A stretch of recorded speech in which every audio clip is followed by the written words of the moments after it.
Good morning. We just landed in New York for our trip to explore Jewish sites in New York City and then go to Crown Heights, where we'll have the opportunity to pray in the Rebbe's room in 770 Eastern Parkway and to visit the Rebbe's home, as well as go to Queens to the Rebbe's Ohel, his resting place, to pray for our brothers and sisters in Israel.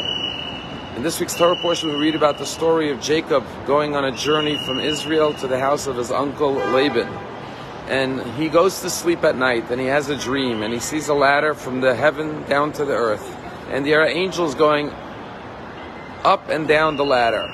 And rabbis tell us, and Rashi quotes, what were these angels? They were guardian angels who were escorting Jacob on his journey to the house of Laban. And throughout his journey, he overcomes so many obstacles and challenges. And on the way back, at the end of this week's Torah portion, we find the same angels escorting him back to the land of Israel.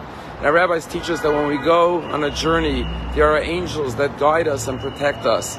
And that's why King David says in the book of Psalms, Ki malacha v'yitzava lach l'shmarcha b'chol derechecha, that God should always instruct his angels to protect you, to watch over you. While these angels are not visible, we could feel their embrace, we could feel their presence, and we could recognize that the hand of God is watching over us through his emissaries, his angels here on earth. Sometimes those angels could be in the form of a human being who comes to our aid and rescues us. And sometimes we cannot see their presence, but only feel it. This week there was a remarkable story. There was a commander of one of the IDF units in Gaza who was in the command center overseeing the operation of searching for the hostages and also fighting the terrorists. And he came out of Gaza for a few hours and he called his rabbi. His rabbi's name is Rabbi Chaim Rosenblum. And he says, Rabbi, we experienced something miraculous. We were sitting in the command center and we were overseeing the operation, and suddenly we see 3 Nesher tanks. Now each Nesher tank seats 12 IDF soldiers. And suddenly it was hit by rockets and all 3 tanks blew up and engulfed in flames. And we all turned white. 36 soldiers killed in one attack. How can we suffer such a loss? And a minute later the phone rang in the command center. And we picked up the phone and it was one of the officers from the tank. And we said, how are you alive? We saw your tanks explode. And the officer said, you wouldn't believe what happened. We were driving in a procession and suddenly the rotor belt on the back of our tank started to malfunction.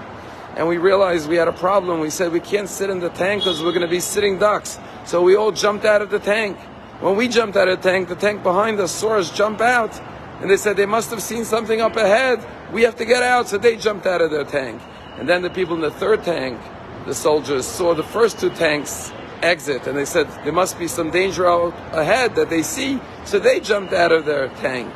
And when all 3 groups of IDF soldiers, all 36, were out of their tanks and reached safety, that's when the rockets hit the tanks and blew them up. And all 36 IDF soldiers were saved. And he said to his rabbi, we feel that we experienced a miracle and was saved by a miracle. And we feel it's the love and the unity and the good deeds and the mitzvot of the Jewish people that is giving us this extra protection. Please tell everyone to keep up our good deeds. It's the love and unity that will protect us. The more mitzvot we do, the more angels we create, the more protection we have in our lives. Have a wonderful day.